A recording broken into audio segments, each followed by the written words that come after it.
I saw what happens when we all pass and leave this lifetime. My whole story starts on the other side of that white light. That's where we're from. These tunnels exist to help us get from Earth back home again. They help us plan our lives before we come in. All of this cognition comes back to you. I'm going to show you past lifetimes. Welcome, everyone, to Our Sliver of Time. Today, we have a very special guest, John Davis, who has had a very profound and one of the most detailed near death experiences that you could find out there. So, we are very happy to have you on today, John. Thank you so much. Dave, this is awesome. Thank you so much for having me on. I always love sharing my story, and every time I have an opportunity, I'm just glad to do it. So thank you so much for the invitation. In regards to your near death experience, of course, we want to know how this came about, what Mhm. kind of events led to this in Sure. the first place. But if you don't mind beforehand, did you have any prior notions of what happens after you die prior to your experience? That is a great question. I always tell people that my experience happened when I was 21. At the time, I was a Catholic. My dad was a very staunch Catholic, and we used to go to church several times during the week and then also on Sundays. So we were always in church. And my whole religious upbringing was about Catholicism. We went to my great grandmother's funeral. Her name was Grandma Grace. I had always believed that there had to be something that happened after we die, because I remember when my grandma Grace passed, I remember thinking everything that she was, everything that she loved, all of the things that she enjoyed, what she loved to do, that's all of that can't just be gone when somebody dies. There's got to be something more.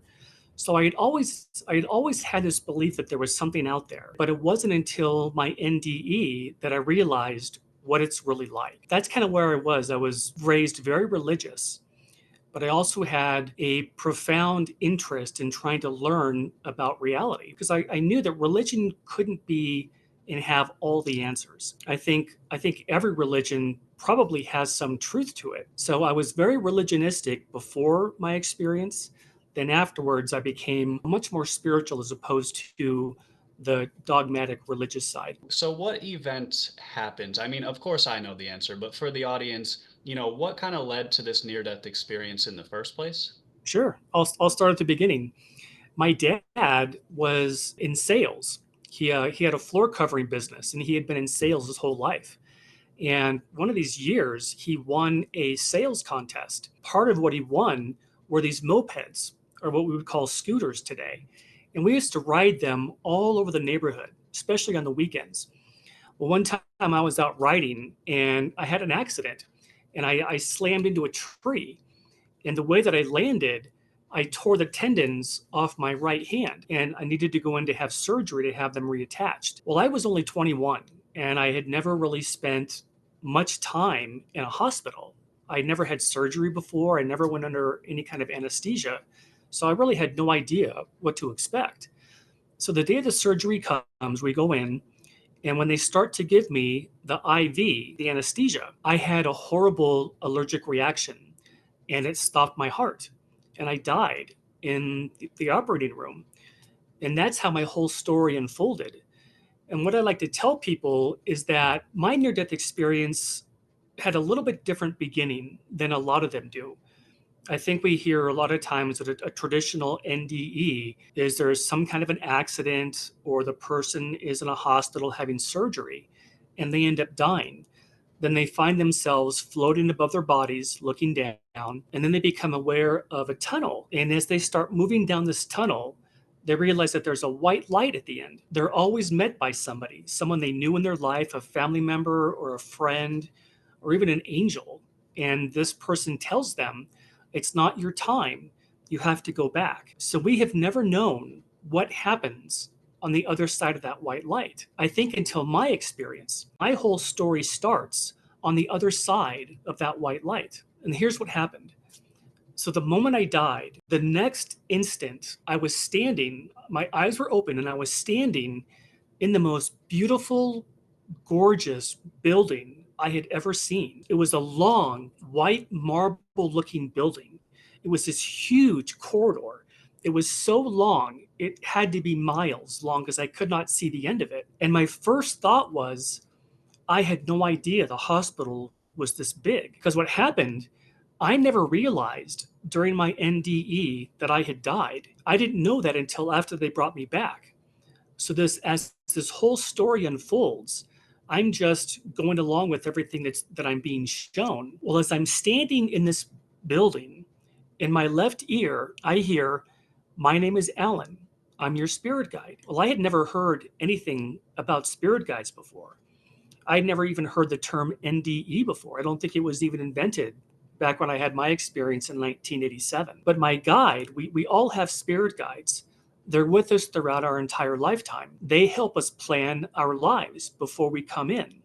So they're with us all the time. And what happened is that he took me on this journey of the other side, a part of the other side, what we would call heaven. Some people call it the afterlife. They like to call it the other side. And he took me to all these different places. And he was telling me what I was seeing.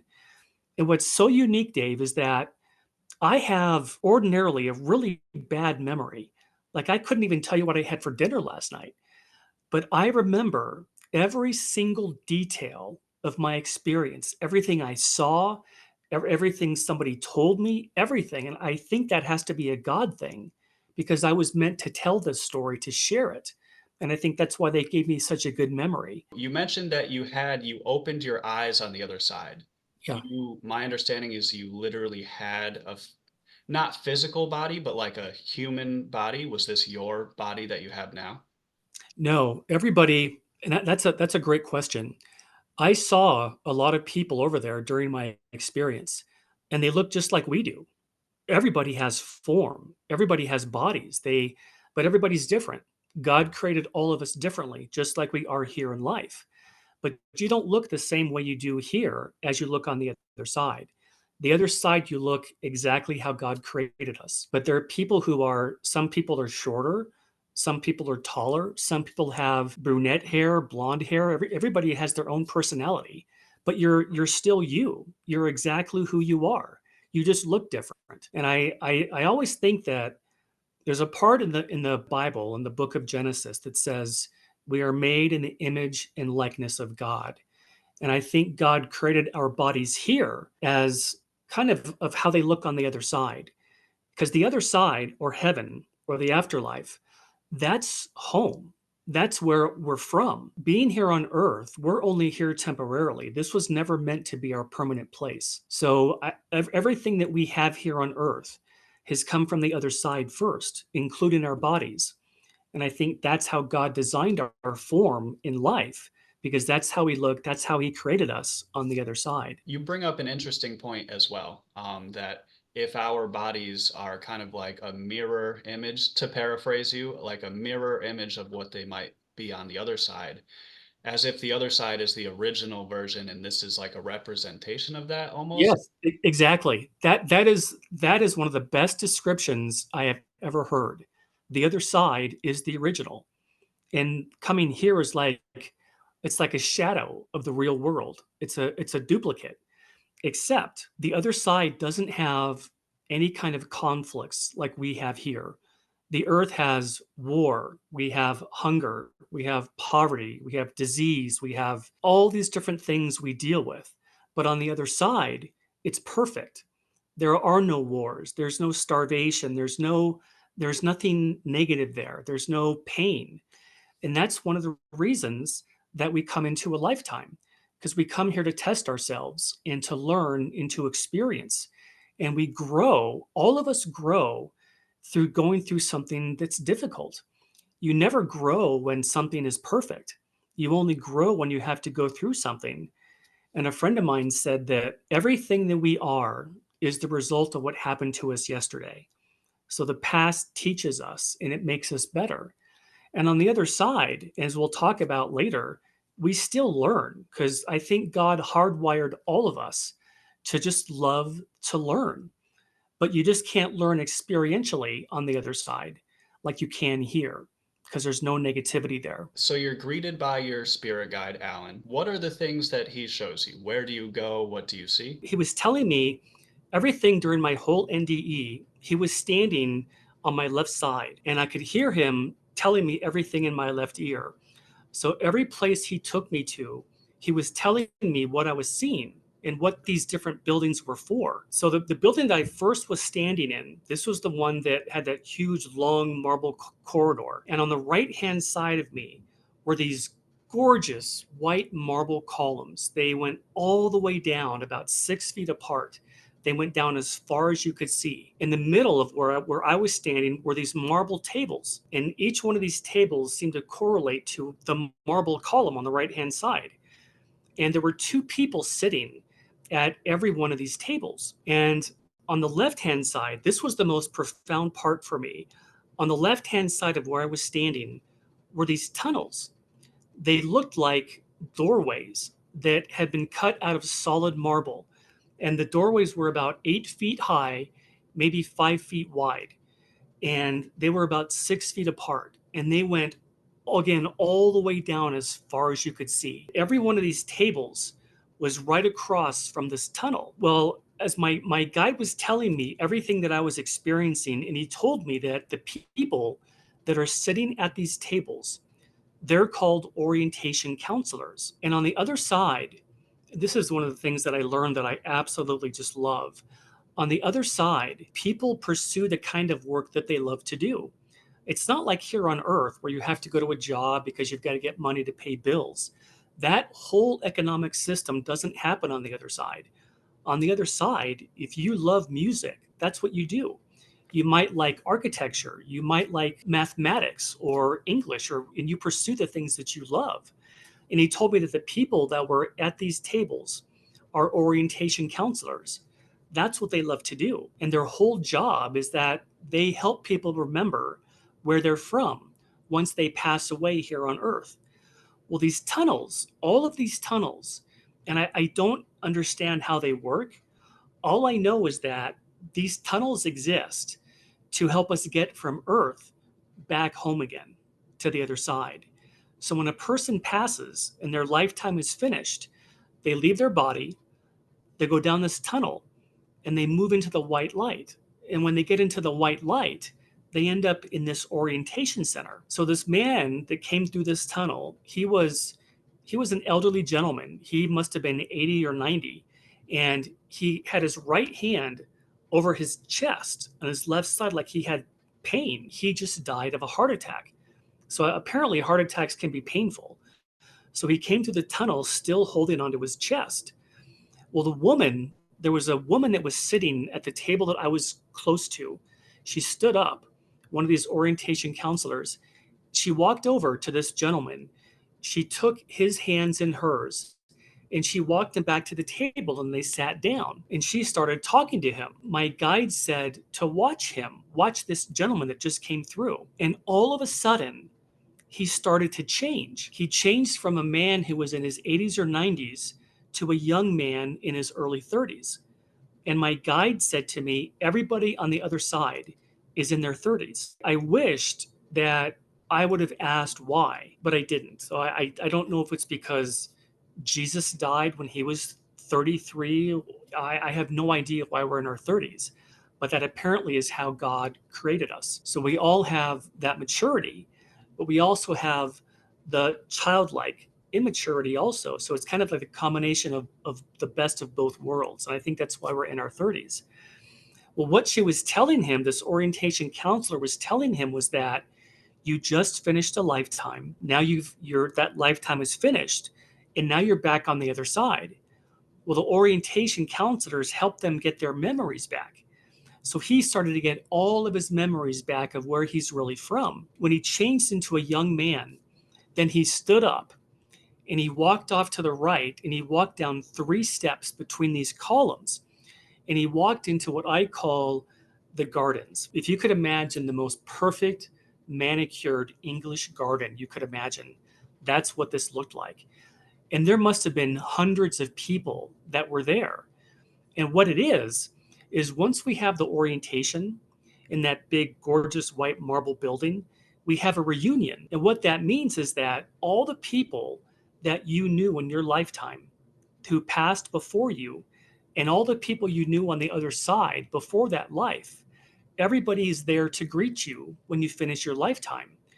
And here's the thing that my guide explained to me. He said that when a person comes into a lifetime here on Earth, it's a really big deal because Earth is the hardest of all the planets. And that's because there is so much negativity here. There is so much that people have to work through. And when you have a lifetime here, just the fact that you came here, it's a really big deal to people on the other side because there are many, many souls who don't want to come here because it is so hard. So when we finish a lifetime, we have all these people there to greet you. And everybody was applauding, clapping, hugging him. It was just this huge celebration that he'd finished a life and he was back home now. So I don't know if that's how the process works every single time, but I think my guide was trying to show me that when a person passes away from their lifetime on Earth, they go through the tunnel, they go through the white light, they have an orientation, and then they have this reunion.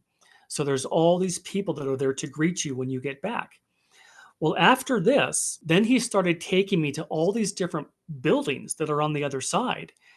And he took me to the outside of every one of these buildings first, and then he took me to the inside.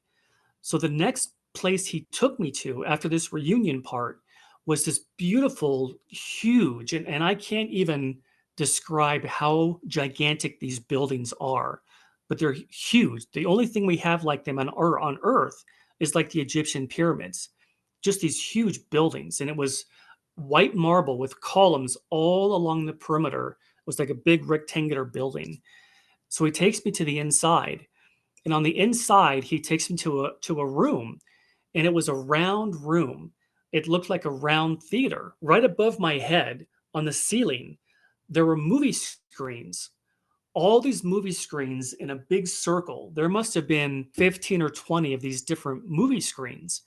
And my guide said to me, he said, "This is the life review. Every time we finish a lifetime, we have a life review. And the purpose of it is to see if you accomplish the things that you set out to accomplish before you came in." So all these movie screens, all of a sudden they lit up, they turned on.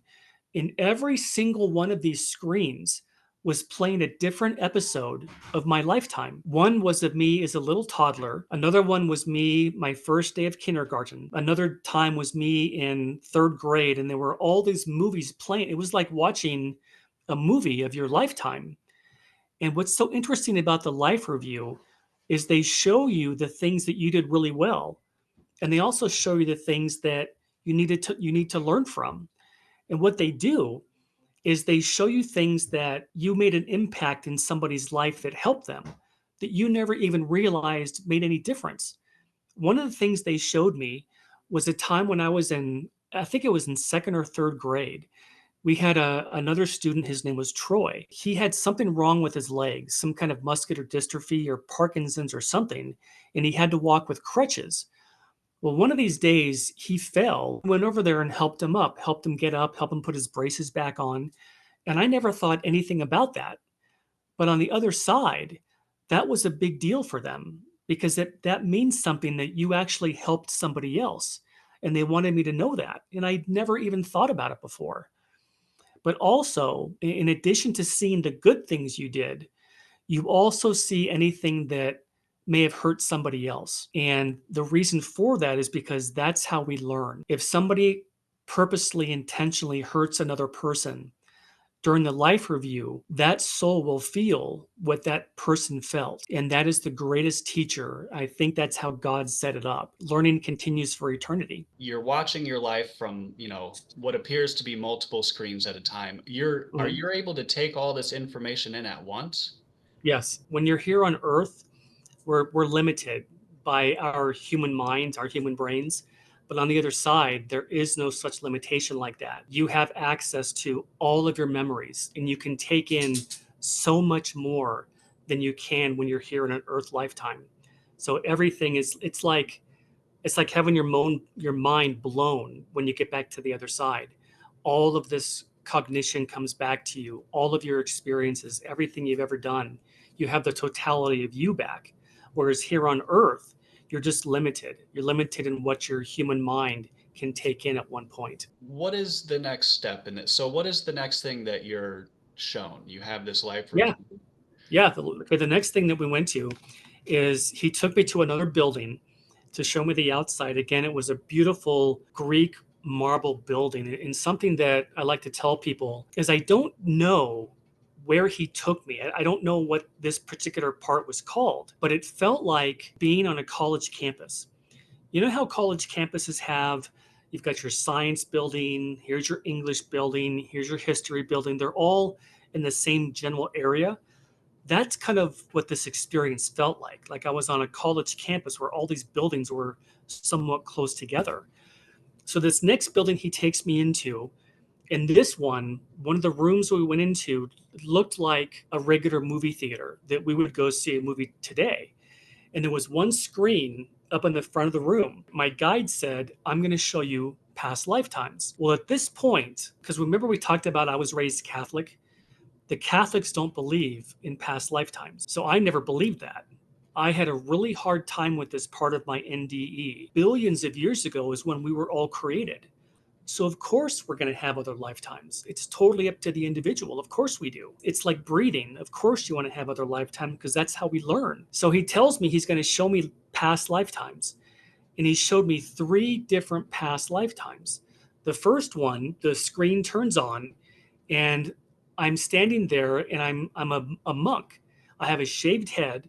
I have a red gown on and I was in a monastery. And my job in that life was to teach kids about how to be a monk and how to live in a monastery. And that lifetime took place somewhere in Southeast Asia. Then he showed me another life. The screen turns on again, and it's like watching a movie. This second lifetime, I was a shoe peddler, and I had a wheelbarrow. And in this wheelbarrow were all these shoes. And what I did in that lifetime is I fixed people's shoes and I brought them back to the village and handed them out to the people that needed their shoes to be fixed. That was kind of my job.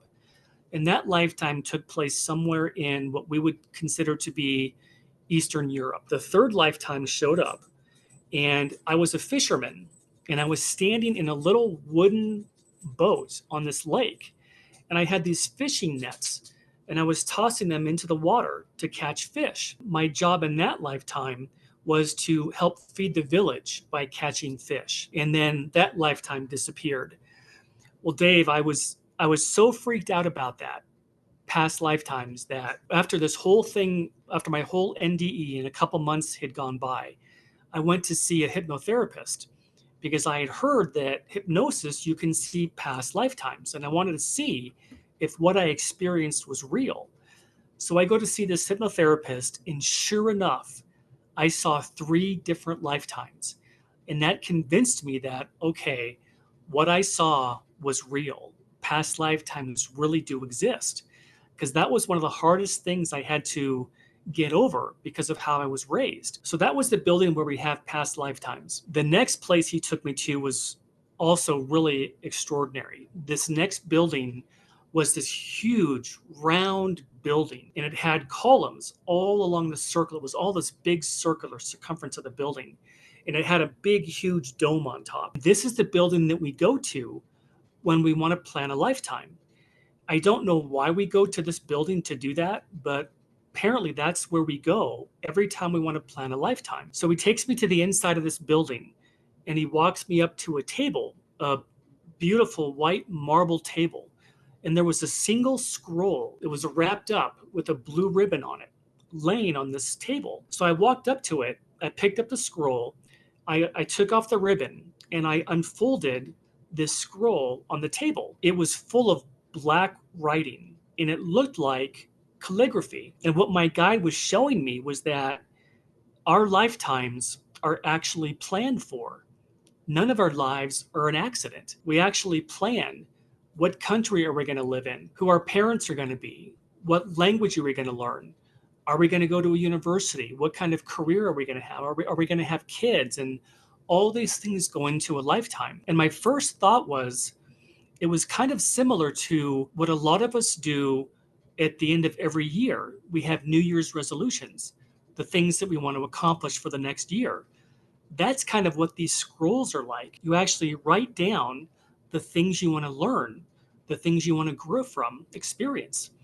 But when I went to try to read my scroll, it folded up again and I wasn't able to read it. And I think the reason was because it may have invalidated some of the things that I wanted to experience and wanted to learn. Like if I knew this was going to happen ahead of time, maybe I wouldn't do what I had planned to do to learn that lesson. Right about then, I looked over to my right-hand side and there was this wall, this huge, gigantic, long wall that was full of scrolls. And what it was everybody who had a lifetime on Earth at that time had a corresponding scroll on this wall. So my guide wanted me to tell people that when you come into a lifetime, we come here for a specific purpose.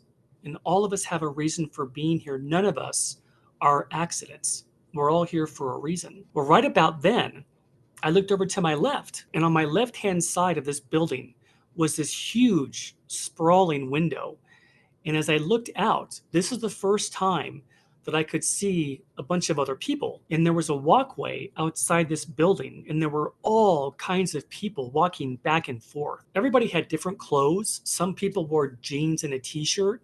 Other people had gowns or robes on. Wherever my guide took me, it was a really busy area because this pathway was full of people going back and forth. And on the other side of this walkway, this is where I saw something that to this day takes my breath away. It was a lake. It was the most beautiful lake that I have ever seen. It was crystal clear. It looked like glass and it was clear. I could see the bottom of this lake. And all around the circumference of this lake were these weeping willow trees. And weeping willow trees are those big trees that have their branches that come over and they go down into the ground. And they had all their leaves were floating on the surface of this lake. And that's where my guide told me that everything about nature here on Earth is also on the other side. You can go hiking, you can swim, you can do anything that you like to do here on Earth. You can also do on the other side. And that was one of the most extraordinary parts about this NDE, because we all have wanted to know, well, what happens on the other side? What do we do over there? You do the same things you do here. It's a way to continue to learn. And the reason that we come into a lifetime as opposed to just staying on the other side, it's because we want to experience it. And the best description that I can think of is if you try to explain to somebody what it's like to ride a bike for the first time, you could tell them over and over again, but they never really get it until they do it themselves. That's one of the reasons we come into a lifetime, is to actually have that experience firsthand. In this building, he took me to an area that looked like it looked like a library.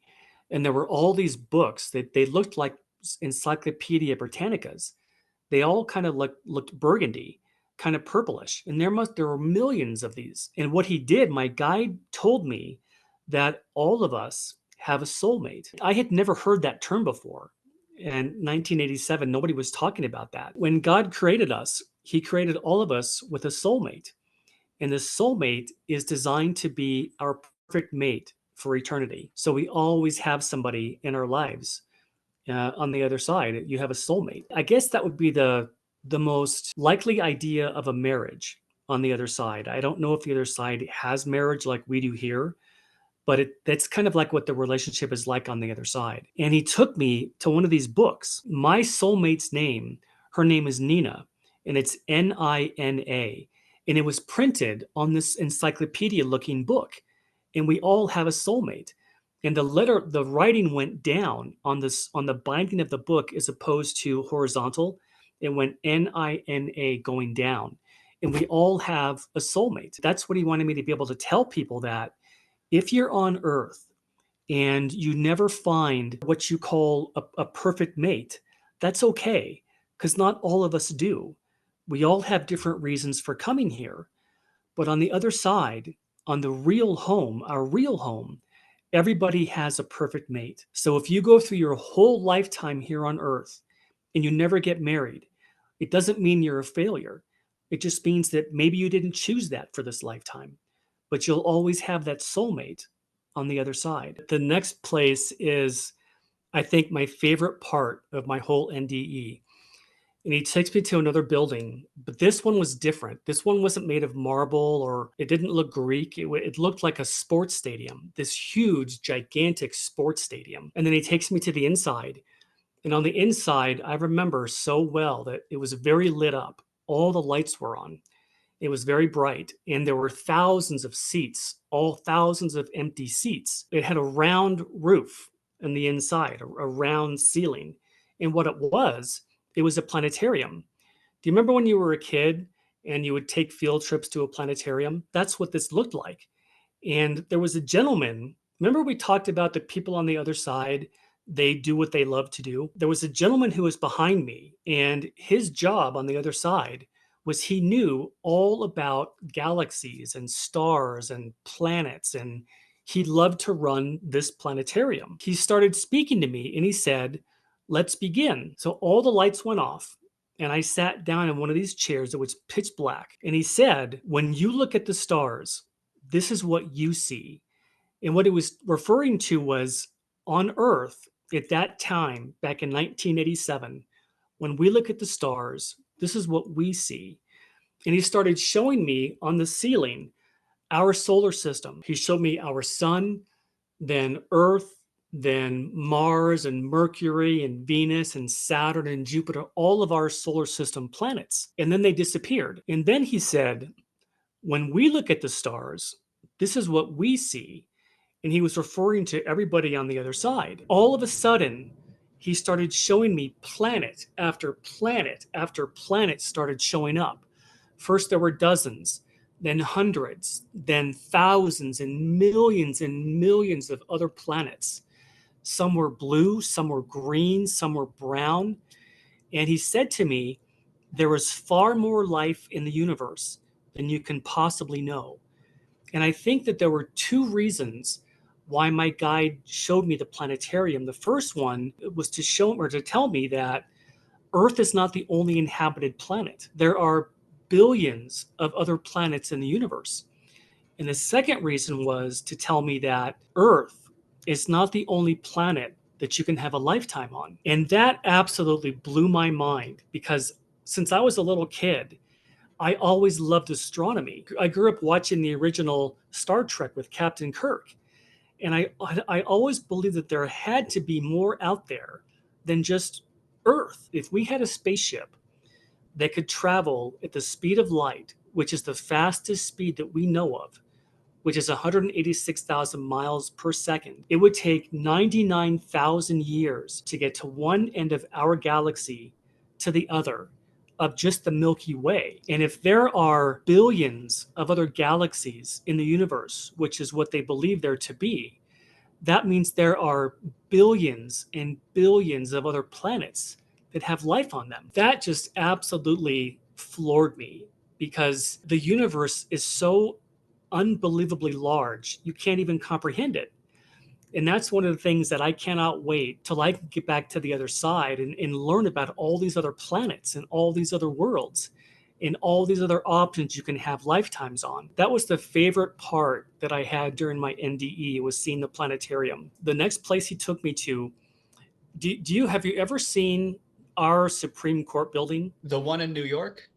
Yeah, I think it's in Washington, D.C., I think, but it's the one that's got all the pillars out front with that big triangle rooftop, and it's got those like all these steps walking up to get to the top of it. That's what this next building looked like. It had the columns, and it was the largest building that I saw so far. It didn't have columns on the side, it just had the columns in the front with all these steps walking up to it. So he takes me to the inside. It's an absolutely gigantic library, and there are people everywhere. People are reading, there are tables, people are visiting, and there are people looking for books. There were these huge, looked like wooden bookshelves as far down as you could see. And my guide said, everything you ever wanted to learn, you can find in this library. Well, at this point, he takes me over to the left-hand side of the library. And on the left-hand side, I can only describe them as kind of like what our libraries look like in terms of study rooms. You know, you can reserve a study room, and that's in a library. That's kind of what these rooms looked like. They were about the average size of somebody's living room. And he takes me to one of these rooms, and there was a woman sitting there. She had jet black hair, straight black hair that went down to her waist. She was wearing some kind of a purplish kind of a gown or a tunic. And she was watching what we would call today a flat screen TV that was mounted on the wall. Well, back in 1987, we didn't have flat screen TVs. We had these big, bulky, gigantic televisions that you couldn't mount on a wall. So I was just amazed to see that it looked like a flat screen, like 50 or 60-inch flat screen TV. And she was watching something. My guide said, go get closer and look at what she's watching. So I get closer and I can see that she's watching a battle. And it was a battle between Native Americans and the United States cavalry. And I thought that she was watching a movie, but she wasn't. What she was watching was an actual battle that had taken place 200 years ago on the Plains tribes here in the United States. I remember thinking to myself, how is it possible that she could be watching history when we didn't have video cameras back then? I don't think we even had cameras back then. And my guide said everything gets recorded. Remember how we talked about in the life review when my whole story started, all those screens and I could see everything about my life? I don't understand how our lifetimes are recorded, but they are. And it's a God thing. That's the only thing it's the only way I can describe it. It's a God thing. So this girl on the other side wanted to learn about that particular era of Earth's history 200 years ago. And you can go to these rooms in the library and you can watch living history. And one of the things that I want to do when I get back, I've always been interested in World War II, especially the invasion of Normandy in 1944 when the Allies invaded France to fight the Germans. When you're on the other side, you can go to these rooms and you can watch living history. Because I'm a big history fan. I've always loved history. And just the fact that you can go and see and watch history absolutely just floors me. And that's something that I can't wait to get back to, because that's one thing I want to do is go watch what it was like for those young men to go through the invasion of Normandy. You see the woman in the room and you find out that everything's recorded and you can go back and learn about whatever you want on the other side. Um, Exactly. and then so what happens after this? What's the next step? The next one was another thing that was really interesting for me. All of it was interesting, but the planetarium in this next part really piqued my interest. He took me to the only way I can describe it is he took me to a medieval Europe castle built out of stone, just like castles were built out of stone in medieval Europe. And he was telling me that on the other side, if you didn't have a lifetime in a particular era of Earth's history, you can come to this place on the other side and you can learn about what life was like for people who lived in that time period. So he took me to a castle, this huge, gigantic castle made out of stone, just like they were made out of stone in France and in England. And he takes me to the inside. And the first thing I noticed was the sprawling red carpet all throughout the interior. And it made you feel like you were royalty when you walked in. And that was the whole idea, was to have people know what it was like to live in a castle during that time in Earth's history. Well, on both sides of me were these two huge walls, and on the walls were life-size paintings. And what they were paintings of the people who had lived at that time in that castle. So if you wanted to learn about, let's say, King George or Queen Anne, you could go to this area on the other side. You could look at what they looked like in these paintings, and you could see how they dressed. In front of every one of these pictures, there was a podium. And on the podium was a book. And what the book was, it was about that person's lifetime as the king or the queen or the prince, whatever position that they held. And you could go and read about them. So if you're on the other side, you wanted to learn about medieval Europe, you could go to this castle, you could see their paintings, what they looked like, and you could read about their lifetimes in this book. Well, right about then, I looked off to my right, and you know how castles, they had those circular stairwells that you would take to get up from one level to the next? Well, there was a woman who was walking down the stairwell. She had strawberry blonde hair about down to her shoulders, and she was wearing like a peach colored kind of a tunic. And she walked up to me. And this is the first time that I think people really could see me. I'm not sure. I know my guide could see me, but I think this is the first time that anybody actually approached me during my experience. And she walked up to me and she said, "Is there anything I can help you find?" And I said the stupidest thing I could possibly have said. You know what I said to her?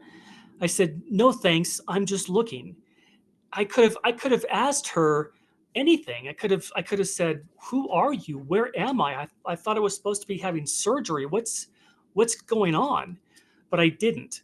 And my guide told me that on the other side, what she loves to do is to be a historian. She's like a professor, what we would call a professor. And she studied everything about that particular era of Earth's history. So if you're on the other side and you wanted to learn about castles and kings and queens and that whole epoch, you could go talk to her and ask her questions. It was like having a your own personal professor. And I thought that was so interesting because who doesn't love to learn about history? I think everybody does. And you can learn about history on the other side also. You don't have to come into a lifetime to learn. So anything that you ever wanted to learn is also on the other side. And that was one of my favorite parts also was seeing that castle. When you don't know something, you fear it. The fear of dying is something that is so prevalent. We all know it's going to happen and we know we can't change it. But that's how it was designed. That's how God set it up. That we're not supposed to be here forever. We're only here. These are kind of like temporary assignments. And I like to tell people that when a person's lifetime is finished and they actually have that experience when they physically die, what it feels like is like stepping out of an old car or taking off your jacket. That's what it feels like when a person dies. Then before you know it, you're back home again. So there's absolutely nothing to fear. And I know that people don't know what happens when they pass. And what makes my story so significant for me is that I don't believe that.